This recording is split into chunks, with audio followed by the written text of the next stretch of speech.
बाबा साहेब अम्बेडकर की बाबा साहेब अम्बेडकर की अमित शाह के अमित शाह के नरेंद्र मोदी के नरेंद्र मोदी के RSS नवರಿಗೆ RSS नवರಿಗೆ RSS नवರಿಗೆ बस ಬಿಡೋಣ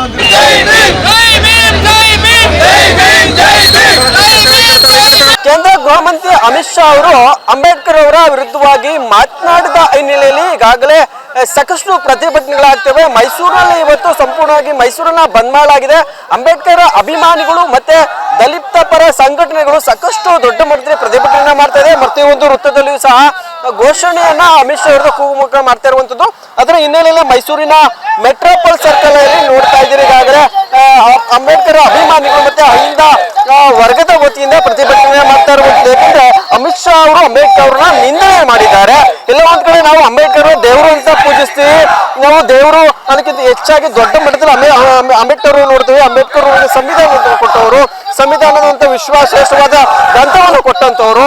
ಆ ನಿಟ್ಟಿನಲ್ಲಿ ಅವರನ್ನ ಟೀಕೆ ಮಾಡುವ ಕೆಲಸವನ್ನ ಮಾಡ್ತಿದ್ದಾರೆ. ಆ ನಿಟ್ಟಿನಲ್ಲಿ ನಾವು ಅಮಿತ್ ಶಾ ಅವರು ರಾಜೀನಾಮೆಯನ್ನ ಕೊಡುವವರೆಗೂ ಮತ್ತು ರಾಜ್ಯದ ಮತ್ತು ದೇಶದ ಜನರ ಕ್ಷಮೆಯನ್ನ ಕೇಳುವವರೆಗೂ ಸಹ ನಾವು ಪ್ರತಿಭಟನೆ ಮಾಡ್ತೀವಿ ಅಂತ ನಿಟ್ಟಿನಲ್ಲಿ ಈಗಾಗಲೇ ಅಮಿತ್ ಶಾ ವಿರುದ್ಧ ಸಾಕಷ್ಟು ಘೋಷಣೆ ಕೂಗ್ತಾ ಇದ್ರೆ ದೃಶ್ಯದಲ್ಲಿ ಸಹ ನೀವು ನೋಡ್ತಾ ಇರುವಂತದ್ದು.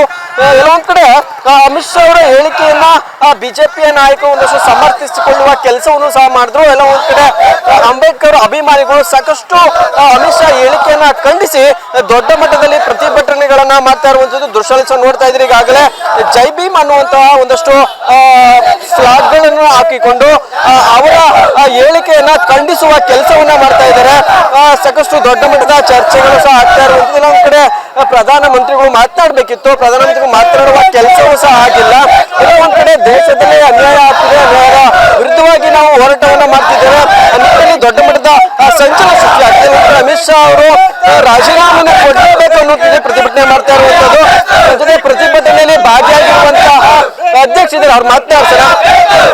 ಸರ್, ಈಗ ಪ್ರಮುಖವಾಗಿ ಇವತ್ತು ಮೈಸೂರು ಬಂಧನ ಮಾಡ್ತಾ ಇದ್ದೀರಿ. ನಿಮ್ಮ ಮೈಸೂರು ಬಂದ್ ಇವತ್ತು ಮೈಸೂರು ಬಂದ್ ಆಗಿದೆ. ಎಲ್ಲ ಕೂಡ ಪ್ರತಿಭಟನೆ ಮಾಡ್ತೀವಿ. ನೀವು ಸಹ ಮೆಟ್ರೋಪಾಲ್ ಸರ್ಕಲ್ ಪ್ರತಿಭಟನೆ ಮಾಡ್ತಿದ್ದೀರಿ. ನಿಮ್ಮ ಜಾತಿ ಎಲ್ಲಿವರೆಗೆ ಇರ್ತದೆ ಸರ್? ನಮ್ಮ ಹೋರಾಟ ಬಾಬಾ ಸಾಹೇಬ್ ಅಂಬೇಡ್ಕರ್ ಅವರಿಗೆ ಅವಮಾನ ಮಾಡಿರ್ತಕ್ಕಂಥ ಈ ದೇಶದ ಒಬ್ಬ ಅತಿ ಉನ್ನತವಾದಂಥ ಒಬ್ಬ ಗೃಹ ಮಂತ್ರಿಗೆ ನಾವೆಲ್ಲರೂ ಎಚ್ಚರಿಕೆಯನ್ನು ನೀಡ್ತಾ ಇದ್ದೀವಿ. ಇವತ್ತು ಕಾಂಗ್ರೆಸ್ ಪಕ್ಷದಿಂದ ನಾನು ಒಬ್ಬ ರಾಜ್ಯ ಕಾಂಗ್ರೆಸ್ ಪಕ್ಷದ ಒಬ್ಬ ಉಪಾಧ್ಯಕ್ಷರಾಗಿ ಹಿಂದುಳಿದ ವರ್ಗದ ಹಾಗೂ ಅಹಿಂದ ಒಕ್ಕೂಟದ ದಲಿತ ಅಲ್ಪಸಂಖ್ಯಾತರ ಅಹಿಂದ ಒಕ್ಕೂಟದ ಒಬ್ಬ ರಾಜ್ಯ ಕಾರ್ಯಾಧ್ಯಕ್ಷನಾಗಿ ನಾವು ಇವತ್ತು ಎಲ್ಲ ನಮ್ಮ ಸಂಘಟನೆಗಳ ಅಧ್ಯಕ್ಷರ ಒಡಗೂಡಿ, ನಮ್ಮ ಜಿಲ್ಲಾಧ್ಯಕ್ಷರು ಸೋಮೇಗೌಡರ ಒಡಗೂಡಿ ನಾವೆಲ್ಲರೂ ಕೂಡ ಅಮಿತ್ ಶಾ ರಾಜೀನಾಮೆ ಕೊಡುವವರೆಗೂ ಮೈಸೂರಿಂದ ಎಚ್ಚರಿಕೆಯ ಗಂಟೆಯನ್ನು ಸಹ ನಾವು ನೀಡ್ತಾ ಇದ್ದೀವಿ. ಇಂಥ ಒಂದು ನೀತ ಕೆಲಸಕ್ಕೆ ಒಬ್ಬ ದೇಶದ ಒಬ್ಬ ಹೋಮ್ ಮಂತ್ರಿ, ಗೃಹ ಮಂತ್ರಿ ಈ ಥರ ಒಬ್ಬ ನಾಯಕನ್ನ, ಅಂಬೇಡ್ಕರ್ ಆಗಿರ್ತಕ್ಕಂಥ ಒಬ್ಬ ನಾಯಕನ್ನ ಅವಮಾನ ಮಾಡಿರೋದು ಅವರೊಬ್ಬರಿಗೆ ಮಾತ್ರ ಅಲ್ಲ, ಇಡೀ ಹಿಂದೂಗಳಲ್ಲಿ ನಮ್ಮ ದೇಶದ ಎಲ್ಲ ನಾಗರಿಕರಿಗೂ ಕೂಡ ಅವಮಾನವನ್ನ ಎಸಗಿದ್ದಾರೆ. ಇನ್ನು ಮುಂದೆ ಆದರೂ ಕೂಡ ದೇಶದ ಪ್ರಧಾನಮಂತ್ರಿಯವರು ಇಷ್ಟೆಲ್ಲ ನಾವು ಸಂಘಟನೆಗಳ ಮುಖಾಂತರ ಇಡೀ ದೇಶದಲ್ಲಿ ನಾವು ಹೋರಾಟವನ್ನು ಮಾಡಿ ನಾವು ಅವ್ರಿಗೆ ಎಚ್ಚರಿಕೆಯನ್ನು ನೀಡ್ತಾ ಇದ್ರು ಕೂಡ ಬಿಜೆಪಿಯ ಯಾವೊಬ್ಬ ಕೇಂದ್ರ ಮಂತ್ರಿ ಆಗಲಿ, ಬಿಜೆಪಿಯ ಒಬ್ಬ ಪ್ರಧಾನಮಂತ್ರಿ ಆಗಲಿ, ಬಿಜೆಪಿಯ ಯಾವೊಬ್ಬ ಶಾಸಕ ಎಂಪಿಗಳಾಗಲಿ ಮಾಡಿರೋದು ಅವಮಾನವನ್ನ ತಪ್ಪು ಅಂತೇಳಿ ಅವರು ಯಾವುದನ್ನು ಕೂಡ ಇದುವರೆಗೂ ಕೂಡ ಕ್ಷಮೆಯನ್ನ ಕೇಳಿಲ್ಲ. ನಾವು ಕ್ಷಮೆ ಕೇಳೋವರೆಗೂ ಕೂಡ ಬಾಬಾ ಸಾಹೇಬ್ ಅಂಬೇಡ್ಕರ್ ಅವರನ್ನ ನಾವು ದೇವರ ರೂಪದಲ್ಲಿ ನೋಡ್ತಾ ಇದ್ದೀವಿ. ಯಾಕಂತಂದ್ರೆ ಅವರು ಕೊಟ್ಟಂತ ಒಂದು ಶಾಸನ ಇಡೀ ರಾಜ್ಯದ ಪ್ರತಿಯೊಬ್ಬ ಇಡೀ ದೇಶದ ಜನಕ್ಕೆ ಒಳ್ಳೆಯದಾಗಿದೆ. ಯಾಕಂತಂದ್ರೆ ಅವರು ಮೀಸಲಾತಿಗಳನ್ನ ತರದೇ ಇದ್ರೆ ಇಡೀ ದೇಶದ ಜನ ಅಫಿಷಿಯಲ್ಸ್ ಇಂದ ಹಿಡಿದು ಒಬ್ಬ ಡಿ ಗ್ರೂಪ್ ಇಂದ ಹಿಡಿದು ಒಬ್ಬ ರಾಜ್ಯದ ಆಳ್ತಕ್ಕಂಥ ಒಬ್ಬ ಪ್ರಧಾನಮಂತ್ರಿವರೆಗೂ ಕೂಡ ಅವರು ನಮಗೆ ಮೀಸಲಾತಿಯನ್ನ ನೀಡಿದ್ದಾರೆ. ಅವರು ಮೀಸಲಾತಿಯನ್ನ ನೀಡಿ ಈ ದೇಶಕ್ಕೆ ಒಂದು ಪ್ರಬುದ್ಧವನ್ನ ನೀಡಿ ಎಲ್ಲರನ್ನ ಒಂದು ಮೀಸಲಾತಿಯ ವರ್ಗದಲ್ಲಿ ನೀವೆಲ್ಲರೂ ಕೂಡ ಬಡದಾಡಬೇಡಿ. ನೀವು ಯಾವ ಮೀಸಲಾತಿಯಿಂದ ನೀವು ಆಯ್ಕೆ ಆಗ್ತಿರೋ ನೀವೆಲ್ಲ ರಾಜ್ಯವನ್ನ, ದೇಶವನ್ನ ಮತ್ತೆ ಜಿಲ್ಲೆಯನ್ನ ಮುನ್ನಡೆಸಿ ಅಂತೇಳಿ ಅವರು ಕೊಟ್ಟಂತ ಒಂದು ಶಾಸನ ಸಭೆಯನ್ನೇ ಧಿಕ್ಕರಿಸಿ ಮಾತಾಡ್ತಾರೆ ಅಂತಂದ್ರೆ ಇನ್ನು ಯಾವ ಲೆಕ್ಕ ಬೇರೆಯವರು? ಒಬ್ಬ ದೇಶದ ಪ್ರಧಾನಮಂತ್ರಿ ಆಗಿರೋನು ಒಬ್ಬ ಹೋಮ್ ಮಿನಿಸ್ಟರ್ನ ರಾಜೀನಾಮೆ ಕೇಳುವಂತ ಹೇಳಿಲ್ವಲ್ಲ. ಇದು ಎಂತ ಭಾರತ ದೇಶಕ್ಕೆ ಮಾಡ್ತಿರ್ತಕ್ಕಂಥ ಅವಮಾನ ಇದು. ಇದನ್ನ ನಾವು ಇಡೀ ದೇಶ ಖಂಡಿಸ್ತಾ ಇದ್ದೀವಿ. ಇಡೀ ನಾವು ಮೈಸೂರಲ್ಲಿ ಇವತ್ತು ನಮ್ಮ ಕಾಂಗ್ರೆಸ್ ಪಕ್ಷದಿಂದ ಮತ್ತು ಹಿಂದುಳಿದ ವರ್ಗದಿಂದ ಮತ್ತು ನಮ್ಮ ಅಲ್ಪಸಂಖ್ಯಾತರು, ದಲಿತರು, DSS ಎಲ್ಲ ಸಂಘಟನೆಗಳು ಒಡಗೂಡಿ ಮೈಸೂರು ಬಂದನ್ನು ಯಶಸ್ವಿಯಾಗಿ ಮಾಡಿದ್ದೀವಿ. ನಾನು ಕೂಡ ಈಗ ಕಾಂಗ್ರೆಸ್ ಆಫೀಸಿಂದ ಬಾಬಾ ಸಾಹೇಬ್ ಅಂಬೇಡ್ಕರ್ ಅವರಿಗೆ ಮಾಲಾರ್ಪಣೆ ಮಾಡೋ ಮುಖಾಂತರವಾಗಿ ನಾವೆಲ್ಲರೂ ಕೂಡ KR ಹಾಸ್ಪಿಟ್ಲ್ ಮಾರ್ಗಕ್ಕಂತ ಹೋಗಿ ಎಲ್ಲವನ್ನ ಜನಗಳಿಗೆ ಕ್ಷಮೆಯನ್ನು ಕೇಳಿ ಇವತ್ತು ನಾವು ಯಾರು ನೀವು ಅಂಗಡಿ ಮುಂಗಟ್ಟುಗಳನ್ನು ತೆಗಿಬೇಡಿ, ದೇಶದ ಒಬ್ಬ ಮಹಾನ್ ವ್ಯಕ್ತಿಗೆ ಆಗಿರ್ತಕ್ಕಂಥ ಅವಮಾನವನ್ನು ನೀವೆಲ್ಲರೂ ಕೂಡ ಶಾಂತಿಯಿಂದ ವರ್ತಿಸಿ ನೀವೆಲ್ಲರೂ ಅವರಿಗೆ ಒಂದು ಸಂವಿಧಾನ ರೂಪದಲ್ಲಿ ಅಂಬೇಡ್ಕರ್ ಅವರಿಗೆ ಒಳ್ಳೆಯ ಒಂದು ಗೌರವವನ್ನು ಸೂಚಿಸಿ ಅಂತ ಹೇಳಿದಾಗ ನಮ್ಮ ಮೈಸೂರಿನ ನಗರದ ಜನತೆ ಇವತ್ತು ನಮಗೆಲ್ಲರೂ ಕೂಡ ಒಳ್ಳೆ ಗೌರವವನ್ನು ಸೂಚಿಸ್ತಕ್ಕಂಥ ಕೆಲಸವನ್ನು ಬಂದ್ ಮೂಲಕ ಮಾಡಿ ಅಂಬೇಡ್ಕರ್ ಅವರಿಗೆ ಪ್ರತಿಯೊಬ್ಬರು ಕೂಡ ಅಂಬೇಡ್ಕರ್ ಅವರ ಮಾಡಿರ್ತಕ್ಕಂಥ ಒಂದು ದೇಶದ ಒಂದು ಕೆಲಸಕ್ಕೆ ಎಲ್ಲರೂ ಕೂಡ ಪ್ರವೃತ್ತಿಯಾಗಿದ್ದಾರೆ. ಅದಕ್ಕೆ ಮೈಸೂರು ಜನತೆಗೆ ನಾವು ಧನ್ಯವಾದಗಳನ್ನು ಹೇಳ್ತೀವಿ. ಮತ್ತು ಅಮಿತ್ ಶಾ ಅವ್ರನ್ನ ಗಡಿ ಪಾರು ಮಾಡೋವರೆಗೂ ನಮ್ಮ ಹೋರಾಟ ನಿರಂತರವಾಗಿರುತ್ತೆ. ಆ ಮಹಾನ್ ವ್ಯಕ್ತಿಗೆ ಅವಮಾನ ಮಾಡಿರೋದು ಪ್ರತಿಯೊಬ್ಬ ಒಂದು ಮಗುವಿನ ಹಿಡಿದು ಒಬ್ಬ ದೇಶ ಆಳುವವರೆಗೂ ನೋವಾಗಿದೆ. ಈ ನೋವನ್ನು ಅಮಿತ್ ಶಾ ಅವರು ಕೂಡಲೇ ಇವತ್ತೇ ಈ ಕ್ಷಣದಿಂದನೇ ಅವರು ರಾಜೀನಾಮೆ ಕೊಡಬೇಕು, ಇಲ್ಲ ಅಂತಂದ್ರೆ ದೇಶದ ಜನತೆಗೆ ಕ್ಷಮೆ ಯಾಚಿಸಬೇಕು ಅಂತ ಹೇಳ್ತಾ ಇದ್ದೀವಿ. ಸರ್, ಇವತ್ತು ಬಂದ್ ಮಾಡ್ತಾ ಇದ್ದೀರಿ ಯಾಕೆಂದ್ರೆ ಆ ಹೇಳಿಕೆ ಕೊಟ್ಟಾಗಿಂದನೂ ಸಹ ನೀವು ಪ್ರೊಟೆಸ್ಟ್ಗಳಾಗ್ತಿವೆ, ಆದ್ರೂ ಸಹ ಇವತ್ತು ಮೈಸೂರನ್ನ ಬಂದ್ ಮಾಡಿದಿರಿ. ಅವ್ರು ರಾಜೀನಾಮೆ ಕೊಡೋರ್ಗು ಇದೇ ತರ ಬಂದಿರ್ತದೆ ಇಲ್ಲ ಬೇರೆ ತರ ಇದಾಗುತ್ತಾ ಮುಂದೆ? ಖಂಡಿತವಾಗಿಯೂ ಈ ದೇಶದ ಪ್ರಧಾನಮಂತ್ರಿಗಳಂತ ನರೇಂದ್ರ ಮೋದಿಜಿ ಅವರು ಏನು ಮಾತಾಡ್ದಾನೆ ಸುಮ್ಮನೆ ಇರ್ತಕ್ಕಂಥದ್ದು ನಮಗೆ ತುಂಬಾ ಬೇಜಾರಾಗಿದೆ. ಒಬ್ಬ ಸಂವಿಧಾನ ಶಿಲ್ಪಿ ಬಾಬಾ ಸಾಹೇಬ್ ಅಂಬೇಡ್ಕರ್ ಅವ್ರನ್ನ ಅವಹೇಳನಕಾರಿ ಹೇಳಿಕೆ ನೀಡಿದ ಗೂಂಡ ಅಮಿತ್ ಶಾ ಅವ್ರನ್ನ ಸಚಿವರಿಂದ ವಜಾಗೊಳಿಸಿ ಗಡೀಪಾರು ಮಾಡಬೇಕು ಅಂತ ನಾವು ಆದೇಶಿಸ್ತಾ ಇದ್ದೀವಿ. ಪ್ರಮುಖವಾಗಿ ಕೆಲವೊಂದು ಕಡೆ ಸಂವಿಧಾನ ಅಂತ ಬಂದಾಗ ನಾವು ಎಲ್ಲರೂ ಸಮಾನ ಕಾಣಬೇಕು ಅಂತ ಅಂತೀವಿ. ಕೆಲವೊಂದು ಕಡೆ ಇವತ್ತಿನ ಬಂದು ನೋಡ್ತಾ ಇದ್ರೆ ಅಷ್ಟೊಂದು ದೊಡ್ಡ ಮಟ್ಟದಲ್ಲಿ ಏನು ಆಗ್ತಿಲ್ಲ ಅಂತ ಅನಿಸಿದೆಲ್ಲ. ಬಂದು ಎಲ್ಲ ಕಡೆ ಬಂದು ಆಗ್ತದೆ, ಬಂದು ಯಶಸ್ವಿಯಾಗಿ ಆಗ್ತದೆ. ಎಲ್ಲ ಕಾರ್ಯಕರ್ತರು, ಅಭಿಮಾನಿಗಳು ಈ ಬಾಬಾ ಸಾಹೇಬ್ ಅಂಬೇಡ್ಕರ್ ಸಂವಿಧಾನ ಪ್ರತಿಯೊಂದು ಜನಾಂಗಕ್ಕೂ ಇದು ಅಮಿತ್ ಶಾ ಬಾಬಾ ಕೇವಲ ಒಂದು ಜಾತಿಗೆ ಸೀಮಿತವಾದಂಥ ಇಡೀ ದೇಶಕ್ಕೆ ಮಾಡಿದಂಥ ಅವಮಾನ ಅಂಬೇಡ್ಕರ್ ಅವರು. ಇದು ಅಮಿತ್ ಶಾ ಅವರು ಅಂಬೇಡ್ಕರ್ ಬಗ್ಗೆ ಮಾತಾಡಿದ ಅವಹೇಳನಕಾರಿ ಯಾವ ರೀತಿ ಇದೆ ಅಂದರೆ ದೇಶದ ಸಂವಿಧಾನದಲ್ಲಿ ಎಲ್ಲ ಜಾತಿ ಜನಾಂಗಕ್ಕೂ ಇಡೀ ಇಂಡಿಯಾದಲ್ಲಿ ವಿಶ್ವದಲ್ಲಿಯೇ ವಿಶ್ವಚೇತನ ವಿಶ್ವಜ್ಯೋತಿ ಅಂಬೇಡ್ಕರ್ಗ ಸರಿಸಾಟಿಯಾದಂಥ ವ್ಯಕ್ತಿ ಇಲ್ಲ. ಈ ಅಮಿತ್ ಶಾ ಅವರು ಏನು ಹೇಳಿದ್ದಾರೆ ಅಂಬೇಡ್ಕರ್ ಬಗ್ಗೆ ಬರೀ ಆ ಹೇಳಿಕೆಯನ್ನು ಖಂಡಿಸಿ ದಲಿತ ಸಂಘಟನೆ ಒಕ್ಕೂಟಗಳಿಗೆ ನಾವು ಇಂದ ಸಂಘಟನೆ ಬೆಂಬಲವಾಗಿ ಸೂಚಿಸಿ ಈಗ ನಗರಾದ್ಯಂತ ಜಿಲ್ಲಾದ್ಯಂತ ಎಲ್ಲ ಯಶಸ್ವಿಯಾಗಿದೆ. ಆದರೆ ಮುಂದಿನ ದಿನ ಸಂಘಟನೆ ನಾವು ಕೈ ಜೋಡಿಸಿ ನಾವು ಸಹಾಯ ಮಾಡ್ತಾ ಇದ್ದೀವಿ. ನಾವು ಎಲ್ಲ ಜೊತೆ ತಾಲೂಕು ಮಟ್ಟದಲ್ಲೂ ಮಾಡ್ತೀವಿ, ಗ್ರಾಮಾಂತರ ಮಟ್ಟದಲ್ಲಿ ಹಳ್ಳಿಗೂ ನುಗ್ತೀವಿ. ಇದು ಈ ಸಂಘಟನೆ ಸಾಂಕೇತಿಕವಾಗಿ ಈಗ ನಗರ ಪ್ರದೇಶದಲ್ಲಿ ಮಾಡಿದ್ವಿ. ಮುಂದಿನ ದಿನದಲ್ಲಿ ಹಳ್ಳಿಯಲ್ಲಿ ಎಚ್ಚರಿಕೆ ಗಂಟೆ ಇದು. ಬಿಜೆಪಿಯವರು ಸಂವಿಧಾನದ ಅಡಿಯಲ್ಲಿ ಪ್ರಮಾಣ ವಚನ ಸ್ವೀಕರಿಸಿ ಸಂವಿಧಾನಕ್ಕೆ ಅಗೌರವತ್ತಿರುವಂತಹ ಮಂತ್ರಿಯನ್ನ ತಕ್ಷಣ ಕೈ ಬಿಡಬೇಕು, ಇಲ್ಲ ದೇಶದ ಜನತೆಯಲ್ಲಿ ಕ್ಷಮಿಸಬೇಕು ಅಂತ ನಮ್ಮ ಆಗ್ರಹ. ನಾವೇನ ಇಡೀ ಭಾರತದಲ್ಲಿರುವಂತಹ ಸಂವಿಧಾನಕ್ಕೆ ಅಪಪ್ರಚಾರ ಮಾಡಿರೋದವರು, ಸಂವಿಧಾನ ಕೊಟ್ಟಂತ ಮಹಾನ್ ಶಿಲ್ಪಿ ವಿಶ್ವಚೇತನ ಅಂಬೇಡ್ಕರ್ ಬಗ್ಗೆ ಅವಹೇಳನಕಾರಿ ಮಾಡಿರುವಂತ ಅಮಿತ್ ಶಾ ಶೀಘ್ರದಲ್ಲೇ ಗಡೀಪಾರು ಮಾಡ್ಬೇಕಂತ ಕೇಳ್ಕೊಳ್ತೇವೆ ನಿಮ್ಮ ಮಾಧ್ಯಮದ ಮೂಲಕ. ಬಂದೆಲ್ಲ ಒಂದ್ ಕಡೆ ವ್ಯತಿರಿಕ್ತವಾಯ್ತು ಅಂತ ಅನಿಸಿದೆ. ಯಾಕಂದ್ರೆ ಸಂಪೂರ್ಣವಾಗಿ ಎಲ್ಲ ಒಂದ್ ಕಡೆ ಎಲ್ಲ ಒಗ್ಗೂಡುವ ಕೆಲಸಗಳಾಗಿಲ್ಲ. ಒಂದಷ್ಟು ಬಂದ್ಗೆ ಒಂದಷ್ಟು ಗ್ರಾಹಕರಿಗೆ ಇರ್ಬೋದು, ಅಂಗಡಿ ಮಕ್ಕಳಿಗೆ ಒಂದಷ್ಟು ಮುನ್ನೆಚ್ಚರಿಕೆ ಕೊಡಬಹುದಿತ್ತು ಅಂತ ಅನಿಸಿದೆ ಅಲ್ವಾ?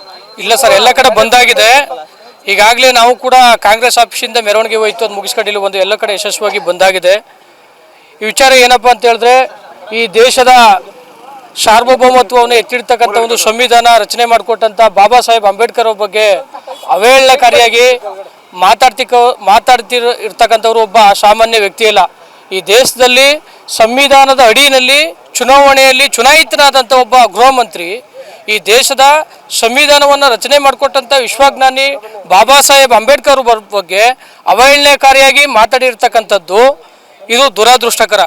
ಈ ದೇಶದಲ್ಲಿ ಇರ್ತಕ್ಕಂಥ ಪ್ರತಿಯೊಬ್ಬ ಒಂದು ಧರ್ಮ, ಒಂದು ಜಾತಿ, ಒಂದು ಪಂಗಡ, ಪ್ರತಿಯೊಂದು ವ್ಯಕ್ತಿಗೂ ಕೂಡ ಈ ಸಂವಿಧಾನದ ಅಡಿನಲ್ಲಿ ಪ್ರಯೋಜನ ಆಗಿರ್ತಕ್ಕಂಥದ್ದು. ಈ ಸಂವಿಧಾನದಿಂದ ಬಂದಂಥ ಒಬ್ಬ ಅಮಿತ್ ಶಾ ಸಂವಿಧಾನನೇ ವಿರೋಧ ಮಾಡೋದ್ರಿಂದ ಅವ್ರನ್ನ ಈ ಕೂಡಲೇ ಈ ದೇಶದ ಗೃಹ ಮಂತ್ರಿಯಿಂದ ವಜಾ ಮಾಡಿ ಬಿಜೆಪಿ ಸರ್ಕಾರ ಅವ್ರನ್ನ ಗಡೀಪಾರು ಮಾಡಬೇಕು.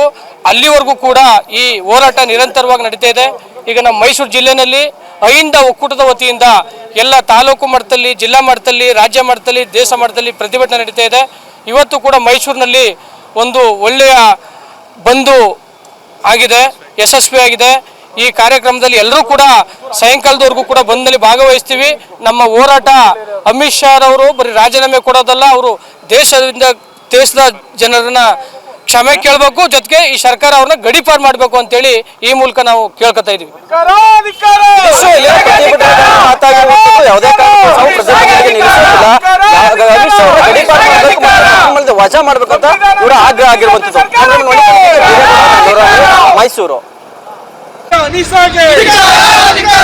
ವಿರೋಧಿ ಹೇಳಿಕೆ ನೀಡಿರುವ ಅಮಿತ್ಗೆ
ಹಲೋ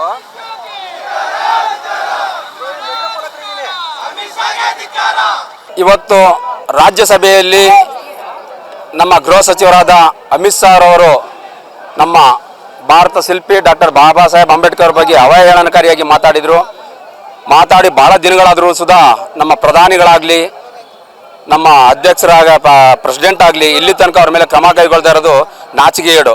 ಅದರಿಂದ ನಾವು ಇವತ್ತು ಮೈಸೂರಿನಲ್ಲಿ ಬಂದ್ ಕಾರ್ಯಕ್ರಮವನ್ನು ಹಮ್ಮಿಕೊಂಡಿದ್ದೋ. ಈ ಬಂದ್ಗೆ ಮೈಸೂರು ಮತ್ತು ಮಂಡ್ಯ ನಾಗರಿಕರು ಮತ್ತು ಇಲ್ಲಿನ ಹೆಚ್ಚಿನ ಜನ ಈ ಬಂದ್ಗೆ ಸಪೋರ್ಟ್ ಮಾಡಿ, ಅದೇ ರೀತಿ ಕರ್ನಾಟಕ ಪ್ರದೇಶ ಕುರುಬರ ಸಂಘನೂ ಸುಧಾ ಈ ಬಂದ್ಗೆ ಬೆಂಬಲ ಸೂಚಿಸಿ ಇವತ್ತು ಬಂದ್ ಯಶಸ್ವಿ ಮಾಡಿದ್ವಿ. ಬಂದ್ಗೆ ಸಹಕರಿಸಿದ ಎಲ್ಲರಿಗೂ ಉತ್ಪೂರ್ವಕ ಧನ್ಯವಾದಗಳು. ಕೆಲವೊಂದು ಕಡೆ ಸರ್ ನೀವು ಹೇಳ್ದಂಗೆ ಹೇಳಿಕೆ ಕೂಡ ಸಾಕಷ್ಟು ದಿನಗಳಾಗ್ತಿದೆ, ಪ್ರತಿದಿನ ಹೋರಾಟಗಳಾಗ್ತಿದೆ.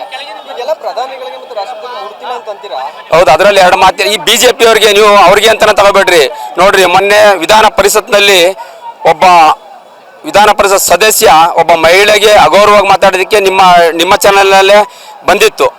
ಅವನು ನಾನು ಇಲ್ಲ ಅಂತಾನೆ ವಾದ ಮಾಡ್ತಾ ಇದ್ದಾನೆ ಹೊರತು ಬಿಜೆಪಿ ಅವರು ಅಷ್ಟೇನೆ ತಾವೇನು ಮಾಡಿ ತಪ್ಪು ತಿದ್ಕೊಂಬಿಟ್ಟು 2 ನಿಮಿಷದಲ್ಲಿ ಬಗೆಹರಿದೋಯ್ತದೆ. ಇವರು ತಿದ್ಕೊಳ್ಳೋಕೆ ರೆಡಿ ಇಲ್ಲ. ಇವ್ರಿಗೆ ಏನಾದ್ರು ಈಗ ನಮ್ಮ ಪ್ರಧಾನಿಯವ್ರಿಗೂ ಅಷ್ಟೇನೆ ಇವರು ದ್ರಾವಿಡರಾಗಿರಂದ್ರೆ ಕುಣಿಸಿದ್ದಾರೆ. ಕಾರಣ ಏನೋ ನಮ್ಮ ಬಾಬಾ ಸಾಹೇಬ್ ಅಂಬೇಡ್ಕರ್ ರಚಿಸಿದ ಸಂವಿಧಾನ ಮೇಲೆ ಆರ್ಯರಾಗಿದ್ರೆ ಅವ್ರನ್ನ ಕುಂಡಿಸ್ತಾ ಇದ್ರಾ? ಇವ್ರನ್ನ ನೆನಪಿಸ್ಕೋಬೇಕು.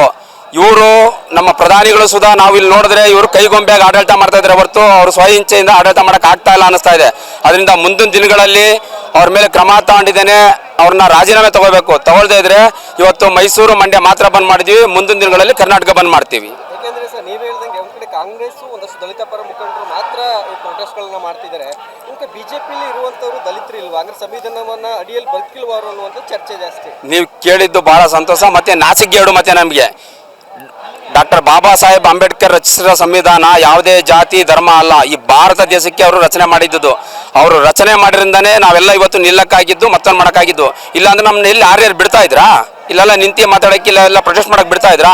ಅರ್ಥಗಳ್ರಿ ನೋಡ್ರಿ, ಬಾಬಾ ಸಾಹೇಬ್ ಅಂಬೇಡ್ಕರ್ ಮತ್ತು ಜಾತಿ ಮೀರಿದಂಥ ವ್ಯಕ್ತಿಗಳು ಯಾರೇ ಆಗಿರಲಿ, ಅಂಬೇಡ್ಕರ್ ಆಗಿರ್ಬೋದು, ಬಸವಣ್ಣ ಆಗಿರ್ಬೋದು, ಬುದ್ಧ ಆಗಿರ್ಬೋದು, ಕನಕದಾಸರು ಆಗಿರ್ಬೋದು, ಇವರೆಲ್ಲ ಜಾತಿ ಮೀರಿದ ವ್ಯಕ್ತಿಗಳು. ಇವ್ರಿಗೆ ಯಾವುದೇ ರೀತಿ ಅಪಮಾನ ಆದರೆ ಕರ್ನಾಟಕ ಅಲ್ಲ, ಭಾರತ ದೇಶನೇ ಎದ್ದು ನಿಲ್ಲಬೇಕು ಮತ್ತು ಅದನ್ನು ಆಡದಂಥವ್ರಿಗೆ ಪನಿಷ್ಮೆಂಟ್ ಆಗಬೇಕು ಅಂತ ತಮ್ಮಲ್ಲಿ ಮನವಿ ಮಾಡ್ತೀನಿ. ಇಲ್ಲ, ಇವತ್ತು ನಾವು ನೋಡ್ತೀವಿ, ಇನ್ನೊಂದು 2-3 ದಿವಸದಲ್ಲಿ ಅವ್ರೇನಾದ್ರು ರಾಜೀನಾಮೆ ತಗೊಳ್ಳದೆ ಇಲ್ಲ ಅಂದ್ರೆ ಅವ್ರೇನು ಕ್ಷಮೆ ಕೇಳದೇ ಇದ್ರೆ ಮುಂದಿನ ದಿನಗಳಲ್ಲಿ ಭಾರತ ಅಂತಾನೆ ಕರ್ನಾಟಕ ಬಂದ್ ಮಾಡ್ತೀವಿ, ಆನಂತರ ಭಾರತ ಬಂದ್ ಮಾಡೋಕ್ಕೆ ಕರೆ ಕೊಡೋಕ್ಕೆ ಇಷ್ಟಪಡ್ತೀವಿ. Thank you sir.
ಇವತ್ತು ಏನು ಸಂಘಟನೆಗಳು ಮೈಸೂರು ಬಂದ್ಗೆ ಅಂತ ಕರೆ ಕೊಟ್ಟಿದ್ರು, ಆ ಕರೆಗೆ ಸಂಬಂಧಪಟ್ಟಂಗೆ ನಮ್ಮ ಮೈಸೂರು ವಕೀಲರ ಸಂಘ ನ್ಯಾಯಾಲಯದಿಂದ ಹೊರಗುಳಿದು ಇವತ್ತು ನಾವು ಸಹ ಸಂಘಟನೆಯ ಜೊತೆಗೆ ಬೆಂಬಲ ಸೂಚಿಸಿ ಈ ದಿನ ನಾವೆಲ್ಲರೂ ಸಹ ನಮ್ಮ ಮೈಸೂರು ವಕೀಲರು ಮಿನಿಮಮ್ ಅಂದರೆ ಒಂದು 500 ಜನ ವಕೀಲರುಗಳು ಬೈಕ್ ರ್ಯಾಲಿ ಬಂದು ಡಾಕ್ಟರ್ ಬಾಬಾ ಸಾಹೇಬ್ ಅಂಬೇಡ್ಕರ್ ಅವರ ಪುತ್ಥಳಿ ಮುಂದೆ ನಾವು ಪ್ರತಿಭಟನೆ ಮಾಡಿದ್ದೀವಿ. ಜೊತೆಗೆ ಏನು ಅಂತಂದರೆ ನಮ್ಮ ಉದ್ದೇಶ ಏನು ಅಂತಂದರೆ ಮೈಸೂರು ವಕೀಲರ ಸಂಘ ಏನು ಅಮಿತ್ ಶಾನನ್ನು ಇದು ರಾಜೀನಾಮೆ ಕೊಡೋ ತನಕನೂ ಸಹ ನಾವು ಹೋರಾಟ ಮಾಡ್ತೀವಿ ಅಂತ ಒಂದು ಮೆಮೊರಂಡಮನ್ನು ಸಹ ನಾವು ರಾಜ್ಯಪಾಲರಿಗೆ ಇವತ್ತು ಕಳಿಸ್ತಾ ಇದ್ದೀವಿ. ಜೊತೆಗೆ ಏನು ಅಂತಂದರೆ ಯಾವುದೇ ಕಾರಣಕ್ಕೂ ಅಮಿತ್ ಶಾ ರಾಜೀನಾಮೆ ಕೊಡದೇನೆ ಇರೋಕ್ಕಾಗಲ್ಲ. ಕಾರಣ ಏನು ಅಂತಂದರೆ ಮಾತಾಡಿರ್ತಕ್ಕಂಥದ್ದು ಬರೀ ಅಮಿತ್ ಶಾ ಇದು ಅಂಬೇಡ್ಕರ್ಗೆ ಅಂತಲ್ಲ, ಅವ್ರು ಬರೆದಿರ್ತಕ್ಕಂಥ ಕಾನೂನನ್ನು ಸಹ ಅವನು ಅಗೌರವ ಮಾಡಿರೋದ್ರಿಂದ ಒಬ್ಬ ವ್ಯಕ್ತಿ ಬದುಕಿ ಜೀವನ ಮಾಡಬೇಕು ಅಂತಂದರೆ ಕಾನೂನು ಬೇಕಾಗ್ತದೆ. ಕಾನೂನನ್ನು ಸೃಷ್ಟಿ ಮಾಡಿರ್ತಕ್ಕಂಥದ್ದು ಅಂಬೇಡ್ಕರ್. ಹಾಗಾಗಿ ಅಂಬೇಡ್ಕರ್ಗೆ ಮಾತಾಡೋದಾಗಲಿ, ಕಾನೂನಿಗೆ ಮಾತಾಡೋದಾಗಲಿ, ಸಂವಿಧಾನಕ್ಕೆ ಮಾತಾಡೋದಾಗಲಿ ಯಾವುದೇ ವ್ಯಕ್ತಿ ಆದ್ರೂ ಸಹ ಅವನು ಇಲ್ಲಿಂದ ಏನು ಕೆಳಗಡೆ ವ್ಯಕ್ತಿಗಳಿಂದ ಮೇಲೆ ರಾಷ್ಟ್ರಪತಿ ತನಕನೂ ಸಹ ಎಲ್ಲರೂ ಸಹ ಅಂಬೇಡ್ಕರ್ ಅನ್ನು ಗೌರವಿಸಬೇಕು, ಸಂವಿಧಾನವನ್ನು ಗೌರವಿಸಬೇಕಾಗ್ತದೆ. ಇನ್ ಕೇಸ್ ಏನಾದರೂ ಮುಂದಿನ ದಿನಗಳಲ್ಲಿ ಅಂಬೇಡ್ಕರ್ ಅವ್ರನ್ನ ಗೌರವಿಸ್ತೇನೆ ಅಗೌರವದಿಂದ ಮಾತಾಡದೇ ಆದ ಪಕ್ಷದಲ್ಲಿ ಈ ದಿನ ನಮ್ಮ ನ್ಯಾಯಾಲಯದಿಂದ ಏನು ಹೊರಗುಳಿದೀವಿ ಹಾಗೆ ಡೆಲ್ಲಿ ಚಲೋ ಮಾಡೋಕ್ಕೂ ಸಹ ನಾವು ರೆಡಿ ಇದ್ದೀವಿ ಅಂತ ಅನ್ನೋದು ನಮ್ಮ ಯಾಕೆಂದ್ರೆ ಈಗಾಗಲೇ ಮಾತನಾಡಿದ್ರು, ಒಂದು ಕಡೆ ಹರೀಶ್ ಅವರು ರಾಜೀನಾಮೆ ಕೊಟ್ಟಿಲ್ಲ, ಒಂದು ಕಡೆ ಬಿಜೆಪಿ ನಾಯಕರು ಮಾತನಾಡ್ತಿಲ್ಲ, ಅದ ಹೇಳಿಕೆನ ಖಂಡಿಸಿ ಅನ್ನುವಂಥದ್ದು ಚರ್ಚೆ ಆಗ್ತಿದೆ. ಅಲ್ಲ, ಈಗ ಏನಾಗ್ತದೆ ಅಂತಂದ್ರೆ ಅವ್ರಿಗೆ ಸಪೋರ್ಟ್ ಮಾಡ್ಕೊಳ್ಳೇಬೇಕಾಗ್ತದೆ. ಇಲ್ಲ ಅಂತಂದ್ರೆ ಅವರ ಏನು ಸ್ಥಾನಮಾನ ಉಳಿಯಲ್ವಲ್ಲ. ಯಾವುದೇ ವ್ಯಕ್ತಿ ಈಗ ಅಮಿತ್ ಶಾ ವಿರುದ್ಧ ಮಾತಾಡ್ತೀವಿ ಅಂದರೆ ರಾಷ್ಟ್ರ ನಾಯಕರಾಗ್ಬೋದು, ರಾಜ್ಯ ನಾಯಕರುಗಳಾಗ್ಬೋದು, ಯಾರೂ ಸಹ ಅವ್ರ ವಿರುದ್ಧ ಮಾತಾಡೋಕ್ಕಾಗಲ್ಲ. ಯಾಕೆಂದರೆ ಅವತ್ತು ಮಾತಾಡೋ ದಿನದಿಂದನೇ ಅವ್ರನ್ನ ಕಿತ್ತೆಸಿತಾರೆ. ಪಕ್ಷದಿಂದ ಆಗ್ಬೋದು, ಏನು ಅವರ ಅಧಿಕಾರ ಕೊಟ್ಟಿದ್ದಾರೆ ಅಧಿಕಾರದಿಂದ ಕಿತ್ತೆಸಿತಾರೆ. ಆ ಒಂದು ಭಯದಿಂದ ಇದ್ದಾರೆ ಹೊರತು ಅಲ್ಲಿರ್ತಕ್ಕಂಥ ಕೆಲವು ವ್ಯಕ್ತಿಗಳು, ಕೆಲವು ಸಚಿವರುಗಳು ಸಹ ಅಂಬೇಡ್ಕರ್ ವಿಚಾರಕ್ಕೆ ಸಂಬಂಧಪಟ್ಟಂಗೆ ಅಮಿತ್ ಶಾನನ್ನು ಸಹ ವಿರೋಧ ಮಾಡಿದ್ದಾರೆ. ಅದು ಎಲ್ಲ ಟಿವಿ ಮಾಧ್ಯಮಗಳಲ್ಲಿ ಬಂದಿದೆ. ಹಂಗಾಗಿ ಅಲ್ಲಿರುವಂಥವ್ರು ಕೆಲವೇ ವ್ಯಕ್ತಿಗಳು ಯಾರು ಭೀಮವಾದ ಏನು ಅಂಬೇಡ್ಕರ್ನ ಇಷ್ಟಪಡ್ತಾರೆ, ಅಂಬೇಡ್ಕರ್ ಮಾಡಿರ್ತಕ್ಕಂಥ ಕಾನೂನನ್ನು ಇಷ್ಟಪಡ್ತಾರೆ, ಗೌರವಿಸ್ತಾರೆ ಅಂತವ್ರೆಲ್ಲರೂ ಸಹ ಅಮಿತ್ ಶಾನ ವಿರೋಧ ಮಾಡ್ಕೊಂಡೇ ಬಂದಿದ್ದಾರೆ. ಹಾಗಾಗಿ ಕೆಲವರು ಏನಂದರೆ ಅವರ ಕುರ್ಚಿಗೋಸ್ಕರ ಯಾರು ಮಾತಾಡ್ದೇ ಇದ್ದಾರೆ. ಎಲ್ರಿಗೂ ಗೊತ್ತಿದೆ ಇವ್ನು ಮಾತಾಡಿರೋ ತಪ್ಪಿದೆ ಅಂತೇಳಿ. ಹಂಗಾಗಿ ಎಲ್ರಿಗೂ ಅವ್ರಿಗೆ ಮಾಡಲೇಬೇಕು ಅಂತ ಮನಸ್ಸಲ್ಲಿದ್ರು ಬಾಯ್ಬಿಟ್ಟು ಹೇಳೋಕ್ಕಾಗ್ತಾ ಇಲ್ಲ. ಅವ್ರು ಯಾರು ಹೇಳ್ದೆ ಹೋದ್ರೂ ಸಹ ಕಾನೂನನ್ನ ಗೌರವಿಸೋಂಥವ್ರು, ಅಂಬೇಡ್ಕರ್ನ ಗೌರವಿಸೋಂಥವ್ರು ಬೀದಿಗೆ ಇಳಿಲೇಬೇಕಾಗ್ತದೆ, ಅದನ್ನು ವಿರೋಧ ಮಾಡಲೇಬೇಕಾಗ್ತದೆ ಅನ್ನೋದು ನಮ್ಮ ಉದ್ದೇಶ. ಈಗ ವಿವಿಧ ಸಂಘಟನೆಗಳು ಇವತ್ತು ಬಂದ್ ಕರೆ ಕೊಟ್ಟಿದ್ರು. ಹೌದು, ನಾವು ಸಂಘಟನೆ ತಾನೆ, ವಕೀಲರ ಸಂಘಟನೆಯೂ ಸಂಘಟನೆ. ಅದರಿಂದ ನಮ್ಮ ಸಂಘದಿಂದನೂ ಕೂಡ ಅವ್ರಿಗೆ ಒಮ್ಮತದಿಂದ ಇವತ್ತು ಬಂದ್ಗೆ ನಾವು ಸಪೋರ್ಟ್ ಮಾಡಿದ್ದೀವಿ. ಹಾಗೂ ಕಾರ್ಯಕಲಾಪಗಳಿಂದ ಹೊರಗುಳಿದು ನಾವು ಇವತ್ತು ಬೈಕ್ ರ್ಯಾಲಿ ಎಲ್ಲ ಮಾಡಿ ನಾವು ಇವತ್ತು ಬಂದಿಗೆ ಸಪೋರ್ಟ್ ಮಾಡಿದ್ದೀವಿ. ಯಶಸ್ವಿಯಾಗಿದೆ ಬಂದು. ಏನಕ್ಕೆ ಅಂದರೆ ಇತ್ತೀಚಿನ ದಿನಗಳಲ್ಲಿ ಕಾನೂನು ಅಂತ ಬಂದಾಗ ನಾವೆಲ್ಲ ಸರ್ವಸಮಾನಾಗಿ ನೋಡಬೇಕಂತ ಅಂತೀವಿ. ಎಲ್ಲೋ ಒಂದು ಕಡೆ ಸಂಸತ್ನಲ್ಲಿ ನಿಂತ್ಕೊಂಡು ಸಂವಿಧಾನ ಕೊಟ್ಟಂತಹ ಮಹಾನ್ ವ್ಯಕ್ತಿ ಬಗ್ಗೆ ಅಪಕಾರವಾಗಿ ಮಾತನಾಡ್ತಾರೆ. ಕಾನೂನಿನಲ್ಲಿ ಏನಾದರೂ ಹೋರಾಟಗಳಿದೆಯಾ ಸರ್ ಆ ವಿಚಾರವಾಗಿ? ಅದು ಜನನೇ ನೋಡ್ತಾ ಇದ್ದಾರೆ. ಈಗ ಅಮಿತ್ ಶಾ ಆ ಥರ ಹೇಳಿಕೆ ಕೊಟ್ಟು ಎಷ್ಟು ದಿವಸ ಆಯಿತು ಅಲ್ವಾ? ಇಷ್ಟು ದಿವಸ ಬೇಕಾ ಒಬ್ಬ ಆ ಥರ ನಿಂದನೆ ಮಾಡಿರೋಂಥ ವ್ಯಕ್ತಿಗೆ ಕಾನೂನು ಕ್ರಮ ಕೈಗೊಳ್ಳಲಿಕ್ಕೆ ಇಷ್ಟು ದಿವಸ ಬೇಕಾ? ಅದೇ ಒಬ್ಬ ಸಾಮಾನ್ಯ ಪ್ರಜೆ ಹೇಳಿದರೆ ಅವರು ಬಿಟ್ಕೊಡ್ತಿದ್ರಾ ಅಲ್ವಾ? ಯಾರು ಮಾತಾಡ್ಕೊಡೋದು ಇದ್ರ ಬಗ್ಗೆ. ಅಂಥದ್ರಲ್ಲೂ ಆ ವಿಚಾರವಾಗಿ ಇವರು ಸಂಸತ್ನಲ್ಲಿ ಆ ಥರ ಹೇಳಿಕೆ ಕೊಟ್ಟಿರೋದು ಎಲ್ಲರಿಗೂ ಗೊತ್ತಾಗಿದೆ, ತುಂಬ ದಿನಗಳಾಗಿದೆ. ಬಟ್ ಆದರೂ ಕೂಡ ಅವರು ಇನ್ನೂ ಕ್ಷಮೆನೂ ಕೇಳಿಲ್ಲ, ಅವರು ಅಧಿಕಾರದಿಂದ ವಜಾನೂ ಆಗಿಲ್ಲ, ಅವ್ರ ಮೇಲೆ ಯಾವುದೇ ರೀತಿಯಲ್ಲಿ ಕ್ರಮವನ್ನು ಕೈಗೊಂಡಿಲ್ಲ ಅಂತಂದರೆ ಕೇಂದ್ರ ಸರ್ಕಾರ ಸತ್ತು ಹೋಗಿದೆ. ಎಲ್ಲ ನಾಟಕ, ಒಂಥರ ಕಂಡು ಕಾಣದೇ ಇರೋ ರೀತಿ ನಟನೆ ಮಾಡ್ತಾಯಿದ್ದಾರೆ, ಆಯಿತಾ? ಆಮೇಲೆ ಅವರ ಮನಸ್ಥಿತಿ ಒಂದೇ ಇದೆ ಅಂತ ಇದರಲ್ಲೇ ಅರ್ಥ ಆಗಲ್ವಾ? ಈಗ ಬಿ ಜೆ ಪಿ ಅವ್ರದ್ದು ಮನಸ್ಥಿತಿ ಏನಿದೆ ಅಂತ ಇದರಲ್ಲೇ ಅರ್ಥ ಆಗುತ್ತೆ. ಯಾಕೆ ಅಂತಂದರೆ ಅವರು ಸಪೋರ್ಟರ್ಸ್ ಅಂತ ಈ ಥರ ಹೇಳಿಕೆಗೆ ಬಿ ಜೆ ಪಿಯವರು ಸಪೋರ್ಟ್ ಮಾಡ್ತಾ ಇದ್ದಾರೆ ಅಂತ ಅರ್ಥ ಅಲ್ವಾ? ಇಲ್ಲ ಅಂದಿದ್ರೆ ಅವ್ರು ಇಷ್ಟೊತ್ತಿಗೆ ಆಲ್ರೆಡಿ ವಜಾ ಮಾಡಿ ಅವ್ರನ್ನ ಗಡೀಪಾರು ಮಾಡಬೇಕಾಗಿತ್ತು, ಆಯಿತಾ? ಸದಸ್ಯತ್ವದಿಂದ ವಜಾಗೊಳ್ಬೇಕಾಗಿತ್ತು. ಸಚಿವ ಸ್ಥಾನ ಅಲ್ಲ, ಬಿ ಜೆ ಪಿಯ ಪ್ರಾಥಮಿಕ ಸದಸ್ಯತ್ವ ಇರುತ್ತಲ್ಲ ಅದರಿಂದಲೇ ವಜಾ ಮಾಡಬೇಕಾಗಿತ್ತು. ಅವ್ರಿಗೆ ಸಂವಿಧಾನದ ಮೇಲೆ ಗೌರವ ಇದ್ದಿದ್ರೆ ಅಲ್ವಾ? ಆದ್ದರಿಂದ ಅವ್ರಿಗೆ ಸಂವಿಧಾನದ ಬಗ್ಗೆ ಕಿಂಚಿತ್ತು ಗೌರವ ಇಲ್ಲ ಅವ್ರಿಗೆ.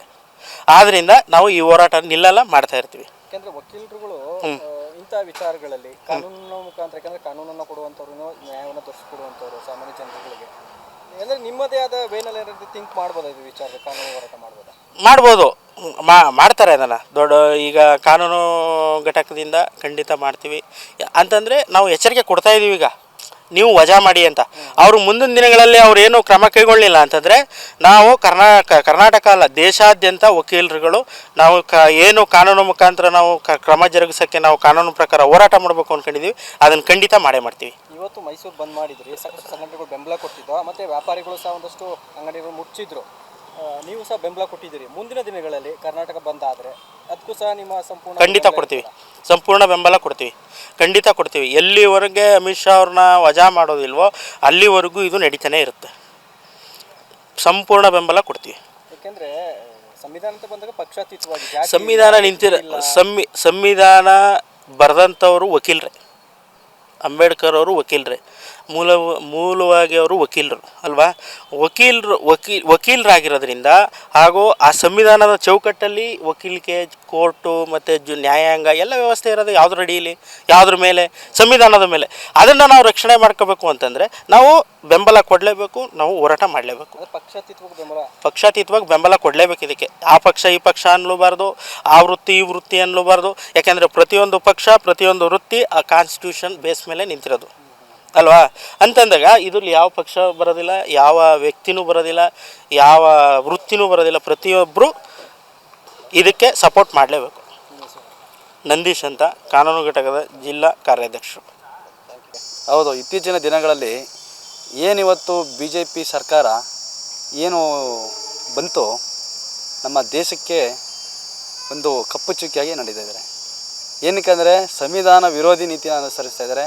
ಸಂವಿಧಾನನ ಬದಲಾವಣೆ ಮಾಡಬೇಕು ಅಂತ ಅನಂತಕುಮಾರ್ ಹೆಗಡೆ ಹೇಳಿಕೆ ಕೊಟ್ಟಿದ್ರು. ಅದಕ್ಕೆ ಸಂಬಂಧಪಟ್ಟಂತೆ ನಾವು ಕಾನೂನು ಘಟಕದಿಂದ ಅವ್ರ ಮೇಲೆ ಪ್ರೈವೇಟ್ ಕಂಪ್ಲೇಂಟ್ ಕೊಟ್ಟು FIR ಮಾಡಿಸಿ ಸಂಬಂಧಪಟ್ಟಂತೆ ಅವ್ರಿಗೆ FIR ಕೂಡ ಆಗಿದೆ. ಹಾಗಾಗಿ ಮುಂದಿನ ದಿನಗಳಲ್ಲಿ ಇವರು ಸಂವಿಧಾನದ ಬಗ್ಗೆ ಮಾತಾಡಿದ್ರೆ ಅಂಬೇಡ್ಕರ್ ಅಭಿಮಾನಿಗಳು ಮತ್ತು ಅಂಬೇಡ್ಕರ್ನ ಮೊಮ್ಮಕ್ಕಳು ನಾವುಗಳು ಯಾವುದೇ ಕಾರಣಕ್ಕೂ ಮುಂದಿನ ದಿನಗಳಲ್ಲಿ ಉಗ್ರ ಹೋರಾಟ ಮಾಡ್ತೀವಿ. ಮತ್ತು ಈ ಕೂಡಲೇ BJPಗೆ ಎಚ್ಚರಿಕೆ ಕೊಡ್ತೀವಿ. ಅಮಿತ್ ಶಾ ಈ ಕೂಡಲೇ ಅವರು ರಾಜೀನಾಮೆ ಕೊಡಬೇಕು. ಮತ್ತು ಏನು ಸಂವಿಧಾನದ ಆಶಯದಡಿಯಲ್ಲಿ ಏನು ಅಮಿತ್ ಶಾ ಅವರವರು ಪ್ರಮಾಣ ವಚನ ಸ್ವೀಕಾರ ಮಾಡಿ ಅಧಿಕಾರವನ್ನು ಸ್ವೀಕಾರ ಮಾಡಿದ್ರು, ಅದೇ ಸಂವಿಧಾನ ರಚಿಸಿದಂಥ ಡಾಕ್ಟರ್ ಬಾಬಾ ಸಾಹೇಬ್ ಭೀಮರಾವ್ ಅಂಬೇಡ್ಕರ್ ಅವ್ರ ಬಗ್ಗೆ ಅವೇಳನಕಾರಿಯಾಗಿ ಮಾತಾಡಿರುವ ಇವರು ಈ ಕೂಡಲೇ ರಾಜೀನಾಮೆ ಕೊಡಬೇಕು. ರಾಜೀನಾಮೆ ಕೊಡಲಿಲ್ಲ ಅಂದರೆ ಮುಂದಿನ ದಿನಗಳಲ್ಲಿ ಉಗ್ರ ಹೋರಾಟ ಮಾಡಲಾಗುತ್ತದೆ ಅಂತ ಈ ಮೂಲಕ ಎಚ್ಚರಿಕೆ ಕೊಡ್ತೀನಿ. ವಿಚಾರವಾಗಿ ಪ್ರಧಾನಿಗಳು ಮಾತನಾಡಬೇಕಿತ್ತು ಇಷ್ಟು ದಿನ. ಹೌದು, ಹೇಳಿಕೆ ಕೊಟ್ಟು ಸಂಸತ್ತಲ್ಲೇ ಕೊಟ್ಟರು, ಹೊರಗಡೆ ಕೊಟ್ಟಿಲ್ಲ. ಅವರು ಸಂಸತ್ತಲ್ಲೇ ಕೊಟ್ಟಿರೋದ್ರಿಂದ ಅವ್ರನ್ನ ರಿಯಾಕ್ಟ್ ಮಾಡಬೇಕಿತ್ತು, ಇಷ್ಟವರೆಗೂ ಮಾಡಿಲ್ಲ.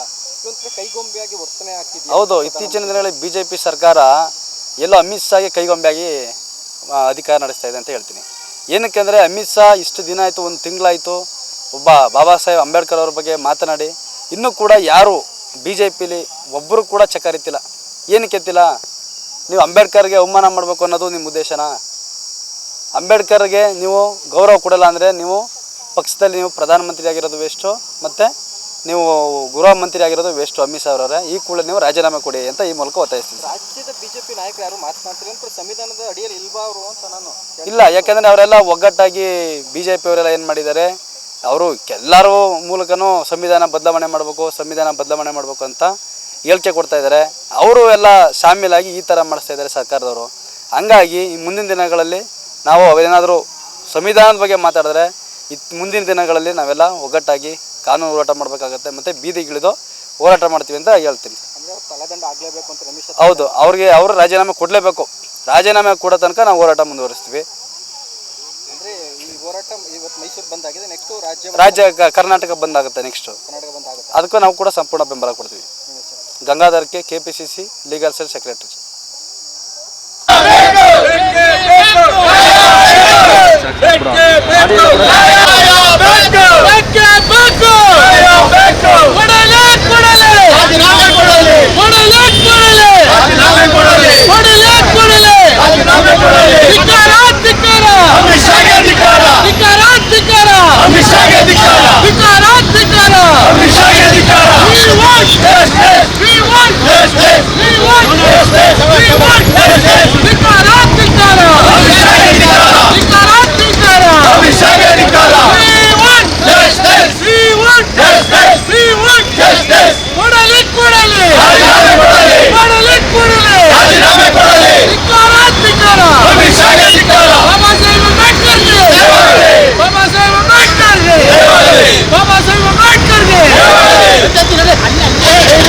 ಈ ದಿನ ನಮ್ಮ ಮೈಸೂರು ವಕೀಲರ ಸಂಘದ ವತಿಯಿಂದ ನಮ್ಮ ಅಂಬೇಡ್ಕರ್ ಅಭಿಮಾನಿಗಳು ಕೊಟ್ಟಿರುವ ಬಂದ್ಗೆ ನಾವೆಲ್ಲರೂ ಸಹಮತ ವ್ಯಕ್ತಪಡಿಸಿ ಸ್ವಇಚ್ಛೆಯಿಂದ ನಾವೆಲ್ಲರೂ ನ್ಯಾಯಾಲಯದಿಂದ ಹೊರಗುಳಿದು ಈ ದಿನ ನಾವೆಲ್ಲರೂ ಕೂಡ ಬೈಕ್ ಜಾಥಾ ಕೂಡ ಹೊರಟಿದ್ದೀವಿ. ಮತ್ತೆ ಈ ಗಾಂಧಿ ಪ್ರತಿಮೆ ಮುಂದೆ ನಾವೆಲ್ಲರೂ ಕೂಡ ಸೇರಿ ಅಮಿತ್ ಶಾ ರಾಜೀನಾಮೆ ಕೊಡೋ ತನಕನೂ ನಮ್ಮ ಹೋರಾಟ ನಿಲ್ಲಿಸಲ್ಲ ಅನ್ನೋ ಒಂದು ಸಂದೇಶ ನಾವು ಕೊಡ್ತಾ ಇದ್ದೀವಿ. ಹಾಗಾಗಿ ಅಮಿತ್ ಶಾ ಆರ್ಡರ್ ಅಪಮಾನಕರವಾದ ಹೇಳಿಕೆಯನ್ನು ವಾಪಸ್ ತಗೊಂಡು ಅವ್ರು ರಾಜೀನಾಮೆ ಕೊಟ್ಟು ತೊಲಗಬೇಕಂತ ನಾನಾದ್ರೂ ಹೇಳ್ತೀನಿ. ಇವಾಗ ಅದು ಸ್ವಇಚ್ಛೆಯಿಂದ ನ್ಯಾಯಾಲಯದಿಂದ ಹೊರಗುಳಿದು ಬಾಯ್ಕಟ್ನ ಮಾಡಿದ್ವಿ ನಾವು. ಮೈಸೂರು ವಕೀಲರ ಸಂಘದ ಪ್ರತಿಯೊಬ್ಬ ಸದಸ್ಯರ ಸಹಮತ ಇದೆ. ಹಾಗಾಗಿ ಮೈಸೂರು ವಕೀಲರ ಸಂಘ ಕೂಡ ಇವತ್ತು ನಮಗೆ ಸಹಮತ ಕೊಟ್ಟಿದೆ. ಹಾಗಾಗಿ ಎಲ್ಲರೂ ಕೂಡ ಬೆಂಬಲಿಸಿದ್ದಾರೆ ನಮ್ಮನ್ನ. ಈ ಸ್ಟ್ರೈಕು ಯಶಸ್ವಿ ಆಗಿದೆ. 100% ಡೆಲ್ಲಿ ತಲುಪು. ಒಬ್ಬ ವಕೀಲ ಅಂದ್ರೆ 1000 ಜನಕ್ಕೆ ಸಮ. ಹಾಗಾಗಿ ಈ ಒಂದು ಕೂಗು ಡೆಲ್ಲಿ ಕೇಳಿಸುತ್ತೆ.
ಕೊಳಿತೀರ ತಗೋ.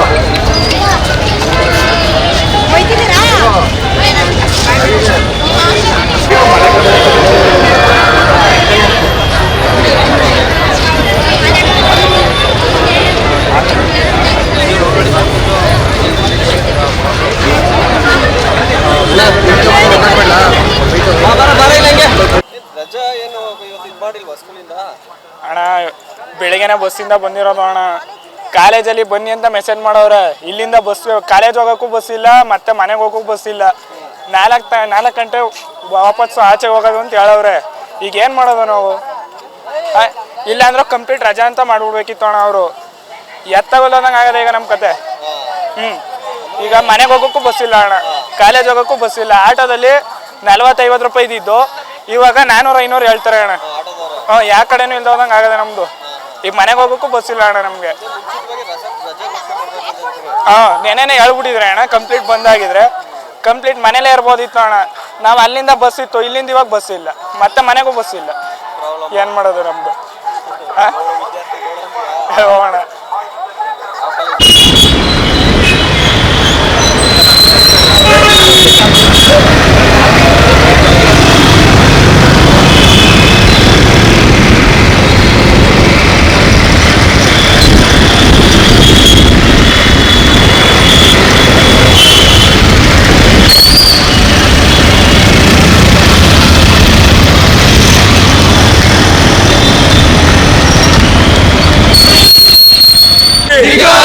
अमित शाह के बाबा साहेब अम्बेडकर की बाबा साहेब अम्बेडकर की अमित शाह के नरेंद्र मोदी के RSS नवರಿಗೆ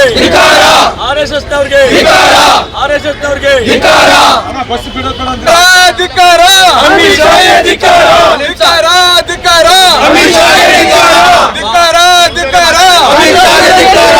बाबा साहेब अम्बेडकर की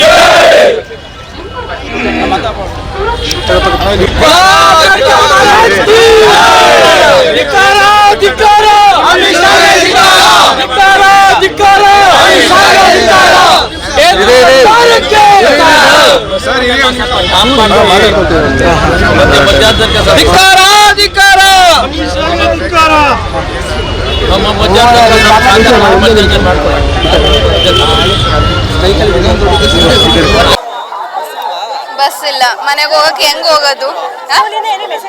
ಕಾಲೇಜಿಂದ ಏನು ಮೆಸೇಜ್ ಹಾಕಿರ್ಲಿಲ್ಲ. ಬೆಳಗ್ಗೆ ಬಂದ್ವಿ ಬಸ್ಸಲ್ಲಿ, ಈಗಿಲ್ಲ. ಹೆಂಗ್ ಹೋಗೋದು ಗೊತ್ತಿಲ್ಲ. 4 ಗಂಟೆಗೆ ಬಸ್ಸು ಅಂತ ಹೇಳ್ತಿದ್ದಾರೆ. ಕಾಲೇಜ್ಗೆ ಹೋಗಿದ್ವಿ, ಒಂದು ಕ್ಲಾಸ್ ನಡೀತು, ಆಮೇಲೆ ಬಂದು ಯಾರೋ ಬಂದ್ರು, ಕಾಲೇಜ್ ಕ್ಲೋಸ್ ಮಾಡಬೇಕು ಅಂತ ಅಂದ್ರು ಪ್ರಿನ್ಸಿಗೆ. ಇಲ್ಲ.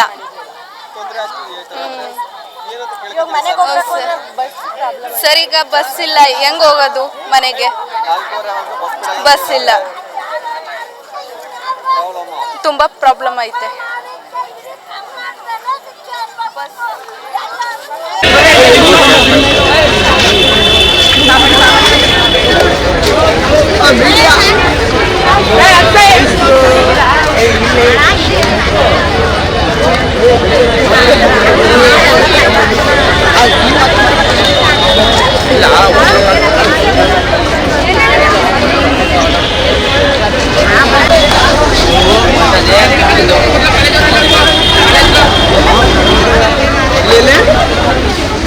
ಈಗ